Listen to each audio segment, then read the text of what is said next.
religiosa com o nosso Salvador. Antes de começarmos, eu gostaria de convidar você também que nos assiste pela internet, para que nós possamos fazer uma oração nesse momento. Aquele que puder, coloque-se de joelho.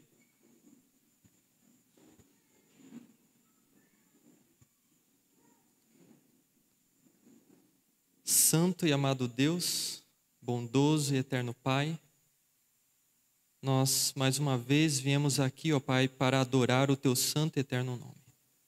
Queremos deixar que o Senhor fale ao nosso coração, que não seja a voz humana, que não seja os pensamentos ou argumentos daquele que foi criado, Senhor, da criatura, mas que o Criador possa falar através do Seu Santo Espírito a cada um de nós nessa noite. Permaneça conosco, te agradecemos pelo santo sábado, em nome de Jesus. Amém, Senhor.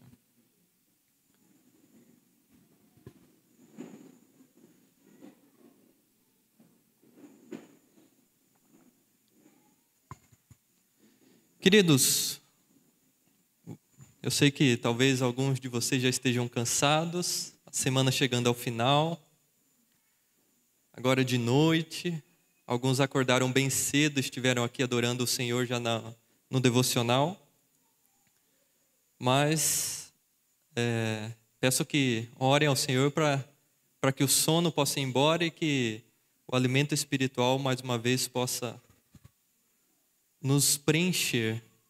O tema de hoje foi sobre o plano de Deus para a sua igreja.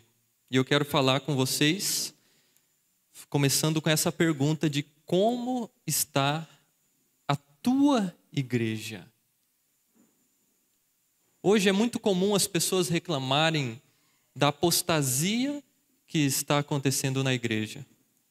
E não digo simplesmente na apostasia em igreja adventista, mas eu digo de maneira geral.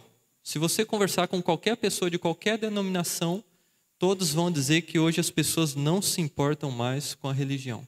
As pessoas não levam a sério as coisas do Senhor. Está tudo muito banalizado. E por isso que eu quero que nós comecemos com algumas perguntas hoje. A primeira delas é: por que a apostasia está generalizada? O que é que tem acontecido? O que é que está acontecendo na sociedade para acontecer essa apostasia nas igrejas? Esse abandono da fé? Quantas pessoas sem religião? Quantas pessoas sem frequentar as igrejas? Sem se reunir para estudar a palavra de Deus? Quantas pessoas deixando de orar, deixando de crer que Deus é o Criador de todas as coisas? E a terceira pergunta: como está a tua igreja? Eu queria começar com uma história que retrata sobre uma igreja do tempo lá do profeta Samuel. Uma igreja lá dos primórdios do cristianismo. 1 Samuel, capítulo 2, nós iremos ler do verso 12 a 17. Os textos estão no slide, mas quem quiser abrir a sua palavra para acompanhar. Eu leio assim: Ora, os filhos de Eli eram filhos de Belial. Eles não conheciam o Senhor. E o costume dos sacerdotes com o povo era que quando qualquer homem oferecesse sacrifício, o servo do sacerdote vinha, enquanto a carne estava em fervura, com um gancho para carnes de 3 dentes em sua mão, e ele o lançava na panela, ou tacho, ou caldeirão, ou pote. Tudo o que o gancho de carne trazia para o alto, o sacerdote tomava para si.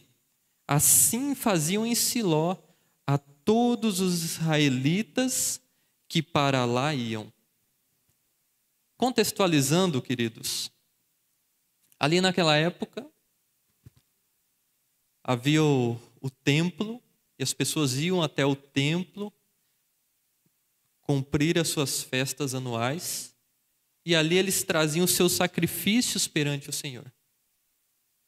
E uma das ofertas, uma oferta de gratidão, ela exigia que o ofertante ali trouxesse perante o Senhor aquele animal, era sacrificado ali, e então a gordura deveria ser totalmente queimada. Uma pequena parte daquela oferta ficava para os sacerdotes, e a outra parte maior, ela então ficava para o ofertante, que iria comer juntamente com seus amigos ali daquela oferta. Mas o que estava acontecendo ali naquele tempo, no tempo em que o sacerdote Eli tomava conta da nação, porque ele era o maior representante da época, era que os seus filhos, eles estavam completamente apostatados. Eles não se importavam com a oferta, não se importavam com o pedido de Deus. E então, quando o ofertante estava ali oferecendo o seu sacrifício, não importa se a gordura estava queimada ou não, eles chegavam lá e eles queriam unicamente se apossar daquela carne. Até mais do que era para eles. Eles queriam simplesmente tomar posse daquilo. E eles não simplesmente faziam por si mesmo, mas o texto diz que era o servo do sacerdote que ia até lá. Então ele estava não simplesmente corrompido, mas corrompendo outras pessoas também através dos seus maus atos. E o texto continua dizendo: também antes de eles queimarem a gordura, o servo do sacerdote vinha e dizia ao homem que sacrificava: dá carne para o sacerdote assar, pois ele não terá carne mal cozida de ti, porém crua. E se qualquer homem lhe dissesse que não falhe em queimar a gordura neste momento, e depois toma tudo quanto desejar a tua alma, ele então responder-lhe-ia: não, mas tu me darás agora, senão tomá-la-ei à força. Por isso, o pecado dos jovens era muito grande diante do Senhor, pois os homens abominavam a oferta do Senhor. Isso é a própria palavra de Deus dizendo como estava a condição daquela igreja na época. Como estava a condição dos líderes religiosos da época. Completamente apostatados, completamente em pecado estavam aqueles jovens ali. Falando o texto de Ofni e Finéias, os dois filhos de Eli. E eles estavam simplesmente abominando, julgando como coisa banal as ofertas que eram trazidas ao Senhor. E por conta disso, por conta da situação daquele sacerdócio da época, todo o povo de Israel começou a abandonar as coisas do Senhor. Muitos deles pararam de frequentar o templo e começaram a oferecer os seus próprios sacrifícios em casa, porque estavam cansados daquela banalidade que acontecia ali. Eles estavam cheios de ver aquela impiedade, aquela abominação acontecendo no templo de Deus. A serva do Senhor comenta em Patriarcas e Profetas que a impiedade, a dissolução e mesmo a idolatria prevaleciam em terrível extensão. Tudo por conta das atitudes daqueles dois jovens. Mas a pergunta é: qual era o problema? O que fez com que isso estivesse acontecendo ali dentro do templo? Nós já entendemos a condição daquela igreja. Mas lembre-se que a nossa pergunta é: como está a tua igreja? E o que fez com que aquela situação ali ocorresse? Patriarcas e Profetas, na página 425, diz que Deus responsabilizou Eli como sacerdote e juiz de Israel pela condição moral e religiosa de seu povo, e em sentido especial pelo caráter de seus filhos. Ele devia, a princípio, ter tentado restringir o mal por meio de medidas brandas, Mas se estas não dessem resultado, devê-lo-ia ter subjugado pelos meios mais severos. Incorreu no desagrado do Senhor por não reprovar o pecado e executar a justiça no pecador. Não se pôde contar com ele para que Israel fosse conservado puro. Então nós podemos compreender por esse texto que a apostasia que estava acontecendo ali naquele momento, a culpa primordial era do sacerdote Eli. Se os seus filhos estavam corrompidos, estavam fazendo coisas desagradáveis, a culpa era do seu pai. Compreende? Como é que estava a situação daquela igreja? Um pai que, quando os seus filhos, em tenra idade, começou a fazer coisas erradas, o espírito de profecia diz que ele dizia: não, eles são muito jovens ainda. Deixa eles. Quando crescerem, eles vão entender melhor. Um pai que, quando via coisas erradas, em vez de restringir o mal, ele permitia que aquilo continuasse.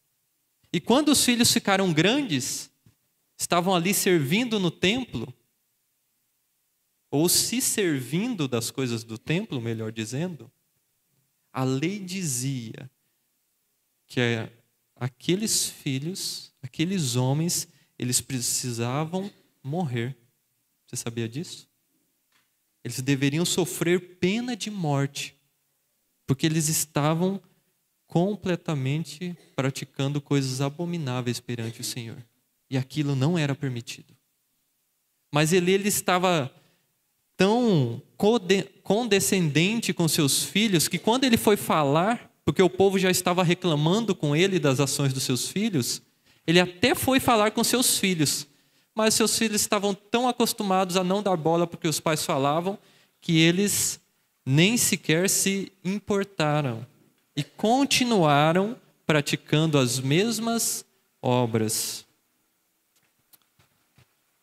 Aqueles que têm muito pouca coragem para reprovar o mal, ou que pela indolência ou falta de interesse não fazem um esforço ardoroso para purificar a família ou a igreja de Deus, são responsáveis pelos males que possam resultar de sua negligência ao dever. Somos precisamente tão responsáveis pelos males que poderíamos ter impedido nos outros, pelo exercício da autoridade paternal ou pastoral, como se esses atos tivessem sido nossos. Queridos pais, se você vê o seu filho praticando um ato errado e você não vai lá e faz com que ele pare de praticar aquele ato, você vai ser culpado, ainda que ele crescer e tomar suas decisões, porque você não o restringiu. Os atos errados dos seus filhos cairão sobre as suas cabeças e sobre a minha também. Querido pastor, o texto também vai para os pastores, que não restringem o mal que poderiam ter evitado. Vocês também são culpados. Líderes de igreja, né, nós poderíamos colocar aqui. Anciões.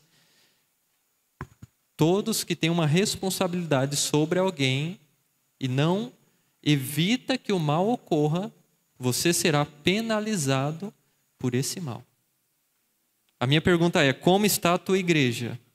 A igreja de Eli estava um completo apostasia. E a nossa igreja, como está? E quando eu falo igreja, traga mais perto de você. Porque a palavra de Deus diz que onde está 2 ou 3, o Senhor está no seu meio. Quando eu falo de igreja, eu quero falar da sua família. Porque cada família aqui representada é uma igreja também. E como está a nossa igreja? Como está a nossa família? Será que temos seguido o exemplo de Eli? Ou será que temos seguido um exemplo de consagração? um exemplo de entrega nas mãos do Senhor. Ainda em Patriarcas e Profetas, a serva do Senhor segue dizendo que não há maior desgraça para os lares do que permitir que os jovens sigam seu próprio caminho. Essa é a maior desgraça dos lares. A influência de uma família mal dirigida é dilatada e desastrosa a toda a sociedade.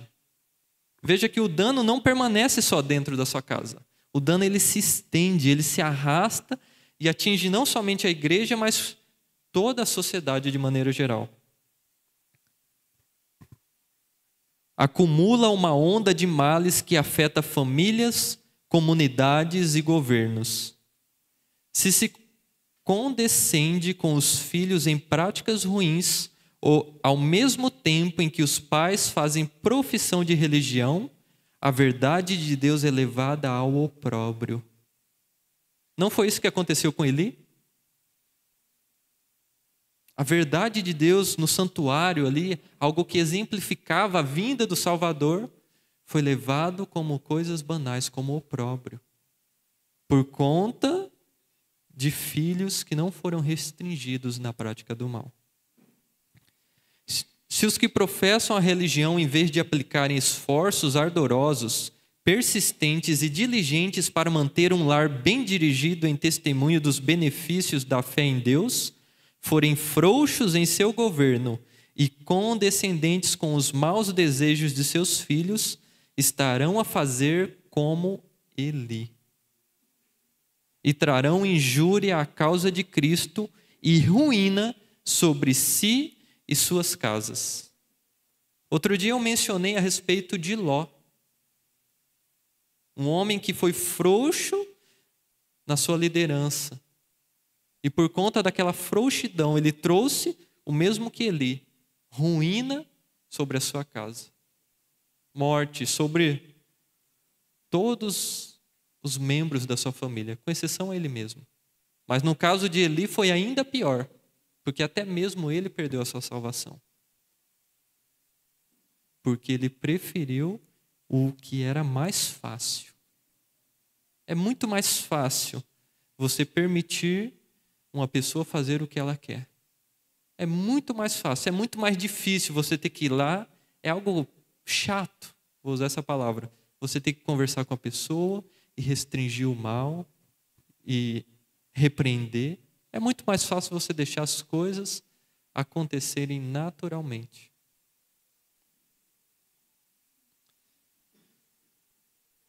Revista Sinais dos Tempos, a conduta de Eli, sua indulgência pecaminosa como pai e sua negligência criminosa como sacerdote de Deus, apresentam um triste e impressionante contraste com a firmeza e abnegação da fiel Ana. Eli estava familiarizado com a vontade divina. Ele sabia quais caracteres Deus poderia aceitar e o que ele condenaria. Ele não era alguém sem conhecimento. Ele era sacerdote, ele conhecia a palavra de Deus. Ele sabia exatamente o que os seus filhos precisavam fazer. Porém, ele preferiu a comodidade. No entanto, ele permitiu que seus filhos crescessem com paixões desenfreadas, apetites pervertidos e moral corrupta. Eli havia instruído seus filhos na lei de Deus. Prestem bem atenção. Eli havia instruído seus filhos na lei de Deus. Esse não é o desejo de cada um de nós? Instruir os nossos filhos na palavra de Deus? Ensiná-los as canções, ensiná-los os ensinamentos, as histórias bíblicas. Eli fez isso também. E lhes havia dado um bom exemplo em sua própria vida, mas esse não era todo o seu dever. Deus exigiu que ele, tanto como pai quanto como sacerdote, os impedisse de seguir sua própria vontade perversa. Isso ele não conseguiu fazer. Ele ensinou a palavra de Deus, Ele deu um bom exemplo. E nós sempre dizemos que os exemplos arrastam. Mas alguma coisa não funcionou na vida de Eli. Porque faltou uma coisa para ele. Lembra do jovem rico? Quando ele falou, Senhor, todos esses mandamentos eu tenho guardado. O que Jesus falou para ele? Uma coisa te falta. Faltou uma coisa para ele. Que foi restringir o mal. Ele ensinou a lei, deu um bom exemplo, mas ele não restringiu o mal. Por isso, o povo de Israel estava naquela situação degradante. Mas aqui nós vemos que o texto ele não fala simplesmente do Eli, mas ele faz um contraste entre Eli e Ana. Alguém que estava em excelentes condições. Era sacerdote, rodeado ali de boas influências, nós podemos dizer, mas falhou em cumprir o seu dever. Mas havia uma mulher ali, numa situação bem constrangedora, bem difícil. Seu marido havia se casado com outra mulher, ela não tinha filhos, estava perante os olhos do povo como alguém completamente rejeitada pelo Senhor. Porque naquela época ter filhos era considerado bênção de Deus e não tê-lo era considerado como uma maldição. E ela estava naquela condição. Mas veja o contraste. 1 Samuel, eu vou ler só alguns textos principais. Capítulo 1, vou ler do verso 9, aqueles versos ali, 9 ao 11, do 26 ao 28, e no capítulo 2, o verso 26. Assim Ana se levantou depois de eles haverem comido em Siló, e depois de eles haverem bebido. Ora, Eli o sacerdote assentou-se num assento junto a uma coluna do templo do Senhor. E ela estava em amargura de alma, e orava ao Senhor e chorava sobejamente. E ela fez um voto hoje de pé diante de ti. Orando ao Senhor por esta criança eu orei. E o Senhor concedeu a minha petição, que a ele eu fiz. Portanto, eu também o concedi ao Senhor. E ali ela adorou ao Senhor. E o menino Samuel cresceu e tinha o favor tanto do Senhor como também dos homens. Que contrastes, queridos. Que contraste entre dois filhos corruptos e um filho que pequenininho, não sei a idade, mas pequeno, foi levado ao templo e foi deixado ali por aquela mãe. Imagine que tipo de educação aquela mãe não deu para aquele filho. Porque ele achou graça perante o olho do Senhor, perante o olho da nação. Enquanto os dois filhos de Eli que serviam no templo eram completamente rejeitados pelas pessoas. As pessoas nem iam mais lá por conta deles. Agora pense no contraste entre a igreja de Eli e a igreja de Ana. O que acontecia de diferente entre um lar e o outro?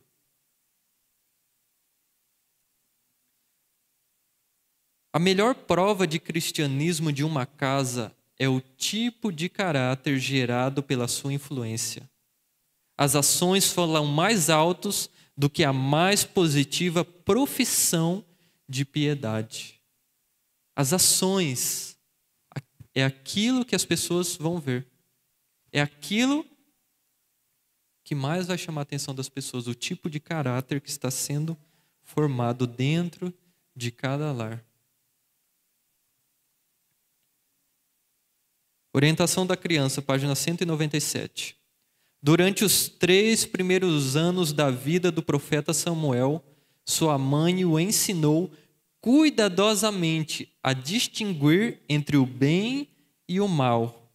Por todo objetivo familiar que o cercava, ela procurava conduzir seus pensamentos ao Criador. 3 anos foi o que a sua mãe cuidadosamente dedicou ali, cuidadosamente para fazer o seu filhinho discernir entre o bem e o mal. Coisa que o profeta Eli também sabia, porque nós lemos o texto que diz que ele sabia o que era certo e o que era errado. Porém, ele não ensinou seus filhos a discernirem entre o certo e o errado.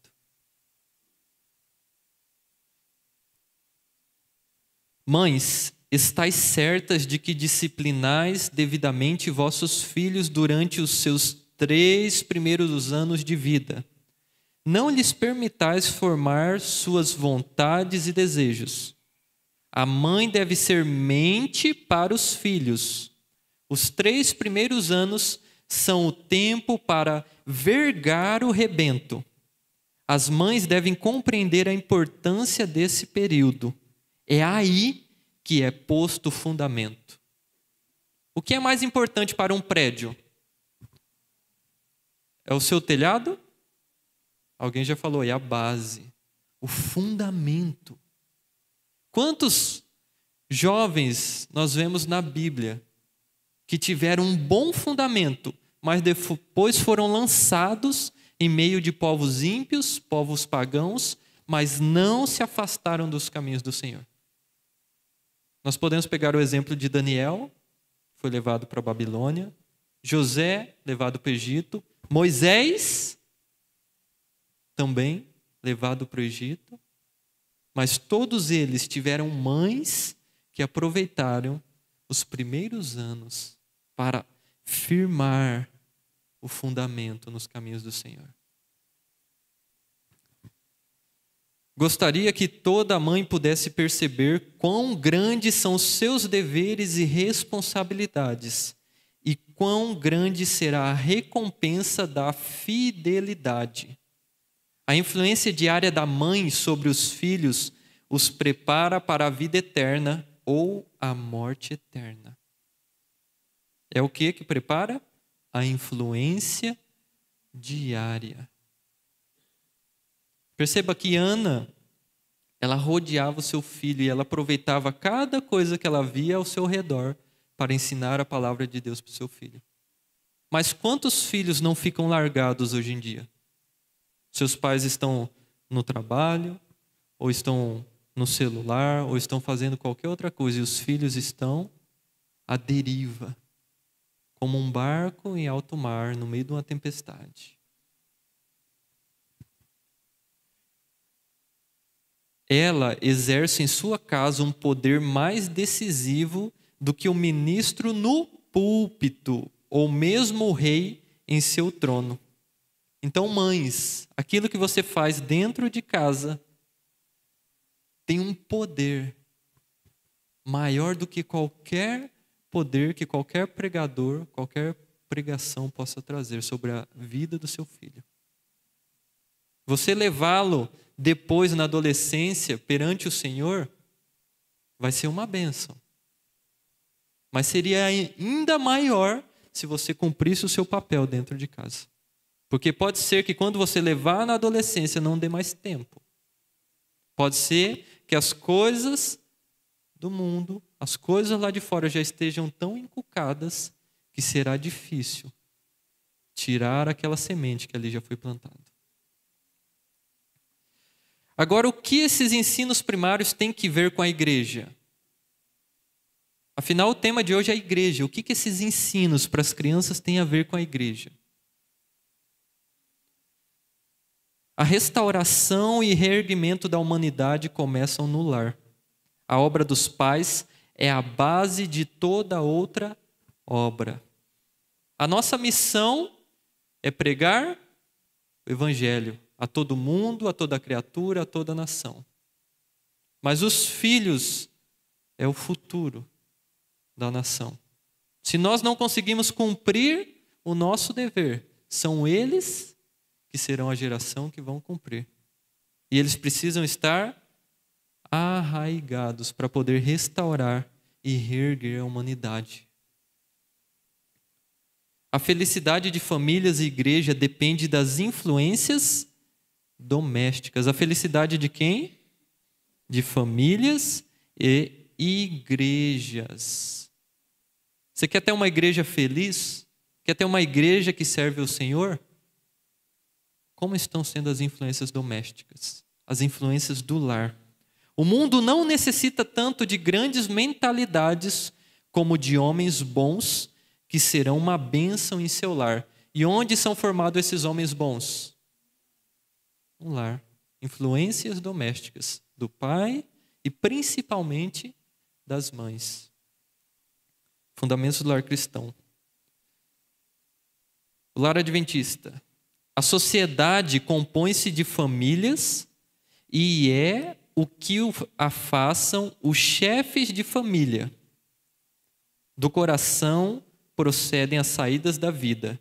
E o coração da sociedade, da igreja e da nação é o quê? É o lar. Então, o coração da sociedade, da igreja e da nação é o lar. Qual que é a função do coração? A gente pode arrancar o coração e jogar fora? Se o coração estiver ruim, todo o resto do corpo vai estar bom? Não. É do coração que é bombeado o sangue para todo o restante do corpo. Se o coração está mal, todo o restante do corpo estará mal. A felicidade da sociedade, o êxito da igreja, a prosperidade da nação dependem das influências domésticas. Vocês estão entendendo quão importantes são as influências do lar? Vocês estão entendendo que o êxito da igreja, a missão que a igreja precisa cumprir, ela depende de como está a tua igreja, de como está o teu lar. De mais nada. Por isso nós temos que ter lares onde o pai e a mãe são uma segurança para os seus filhos. Onde o pai e a mãe são ali, ó. Entende? São eles que vão guiar os caminhos dos seus filhos. Os seus filhos não sabem fazer escolhas. E até que eles estejam na idade adulta, eles ainda não sabem escolher entre o certo e o errado. Eles estão no momento onde as suas mentes estão sendo preparadas. As suas convivências, as suas conversas, o que eles veem, o que eles escutam, tudo está preparando para que eles saibam discernir entre o bem e o mal ou não. Depende de você. A influência de um lar cristão cuidadosamente protegido nos anos da infância e mocidade é a mais segura salvaguarda contra as corrupções do mundo. Por que é que aqueles jovens do passado venceram as coisas do mundo? Jesus não orou dizendo: Pai, eu não peço que os tires do mundo, mas os livre do mal. Jesus chamou a gente para ser o sal da terra e a luz do mundo. Nós temos que estar no meio das pessoas para influenciá-las, para tirá-las das trevas para a maravilhosa luz. Mas como fazer isso sem ser contaminados pelo mal? Está lá. A influência de um lar cristão cuidadosamente protegido nos anos da infância e mocidade. Essa é a segurança para os nossos filhos estarem no meio das pessoas e não serem corrompidos. Isso aconteceu com Samuel. Ele estava lá. A mãe dele levou ele para o pior lugar que existia em Israel, que era no templo, onde filhos perversos estavam ali fazendo atrocidades. Mas Ana não confiava em Eli. Ana não confiava nos filhos de Eli. Ana tinha um Deus que respondia a sua oração. E ela orava diariamente por seu filho. E sempre quando podia, sempre quando tinha as festas, ela subia e levava um presentinho para o seu filho. Um presente que servia para adorar o Senhor. Não era para envaidecê-lo, mas era uma túnica para servir ao Senhor. O que nós temos dado para os nossos filhos? Para onde nós temos levado os nossos filhos? Em quem nós temos confiado para ensinar os nossos filhos? Em homens? Em pessoas? Pecadores, falhos como nós? Ou temos confiado e entregado diariamente nas mãos do Senhor? Uma família bem ordenada, bem disciplinada, fala mais em favor do cristianismo do que todos os sermões que se possam pregar. Uma família assim dá prova de que os pais foram bem-sucedidos no seguir as instruções de Deus e de que seus filhos os servirão na igreja. Reparem, Lar Adventista, página 32. Próximo texto. Lar Adventista, página 32. Veja que o irmão White repete na mesma página.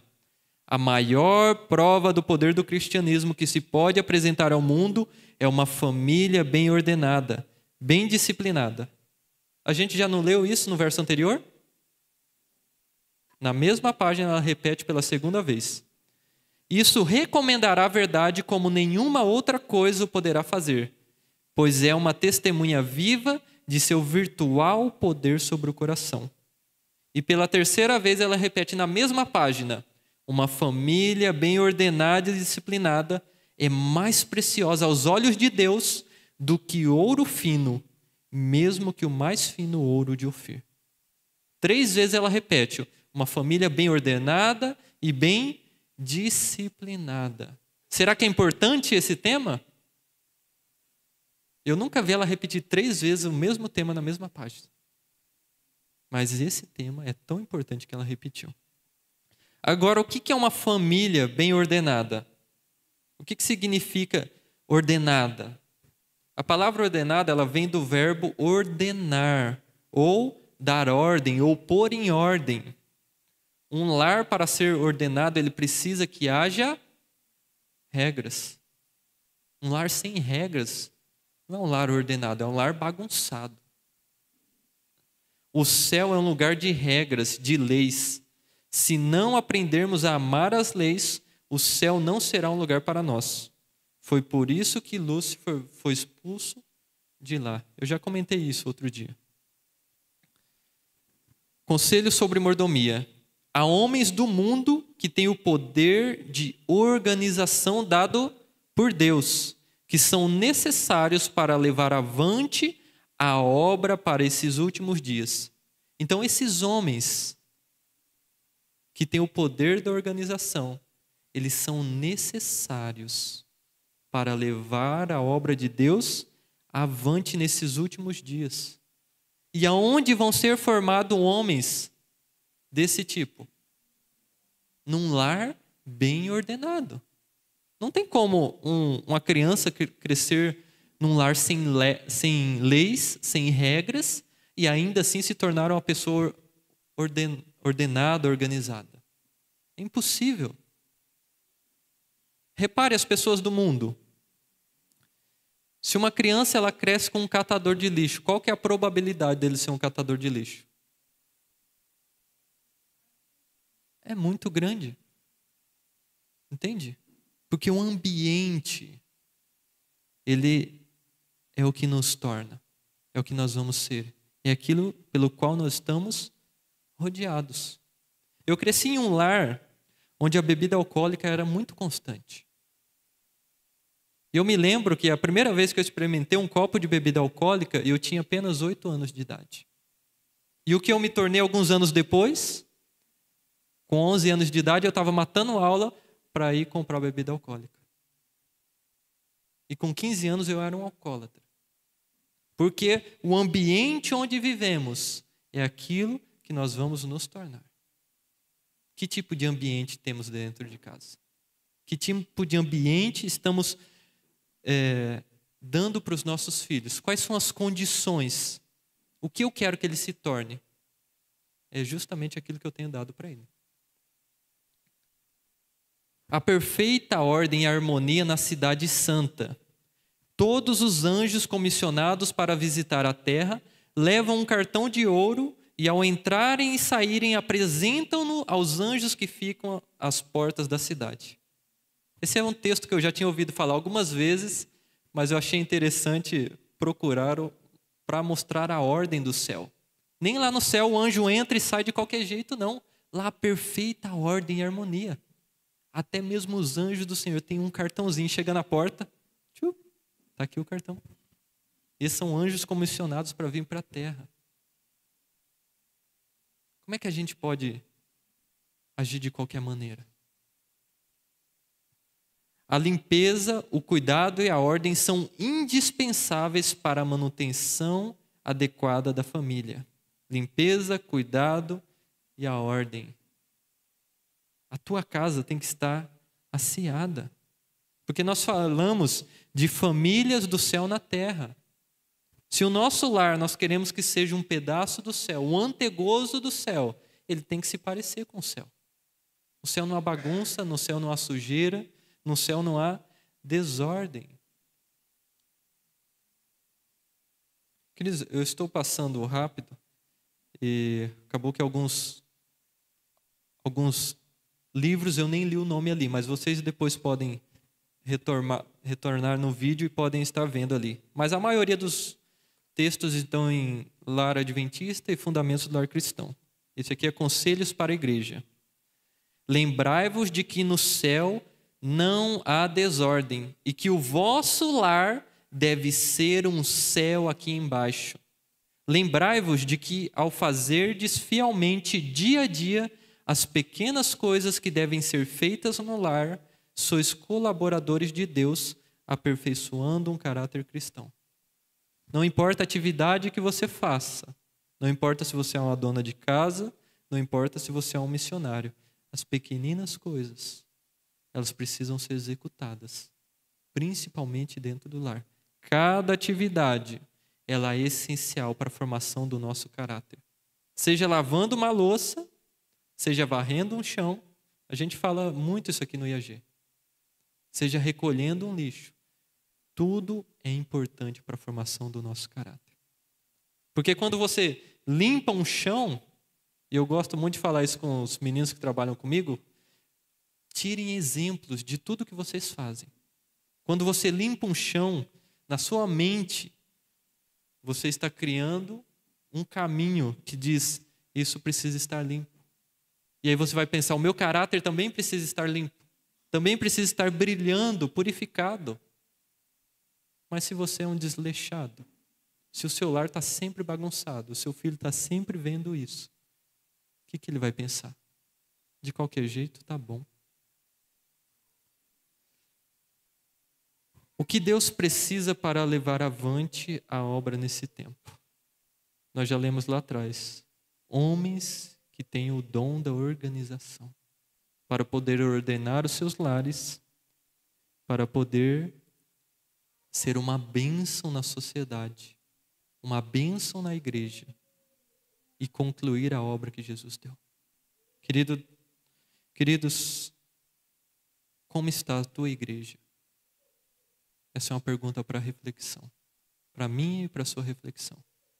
Que nós possamos apresentar diante do Senhor lares bem ordenados, lares disciplinados, que serão uma bênção na sociedade e que concluirão a obra, porque nós teremos filhos que não se deixarão levar pelo caminho do mal, porque foram bem instruídos no caminho do Senhor e foram repreendidos no momento da necessidade, com amor, mas ainda assim repreendidos e instruídos, porque é assim que Jesus faz conosco.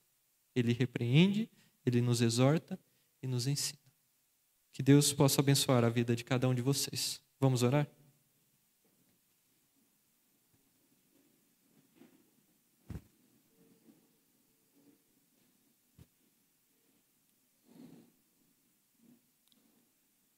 Querido Deus, Santo e Eterno Pai, estamos aqui, ó Pai, nesse santo dia, memorial da Tua criação, e podemos ouvir a Tua palavra, Senhor. Viemos aqui para receber o pão espiritual, e a Tua palavra, ela é viva, ela é mais cortante que uma espada aguda, Senhor.